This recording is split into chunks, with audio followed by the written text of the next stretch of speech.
Hi everyone, in front of me I've got Blackview Tab 13 and let me share with you how to change the screen timeout on this device.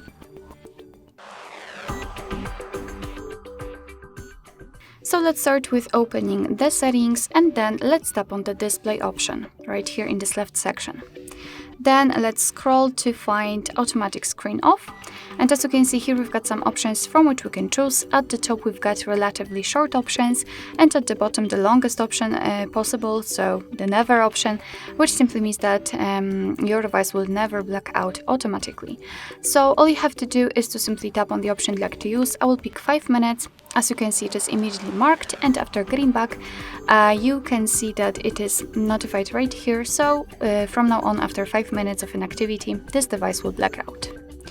So basically this is it. This is how to change the screen timeout in this device. Thank you so much for watching. I hope that this video was helpful, and if it was, please hit the subscribe button and leave the thumbs up.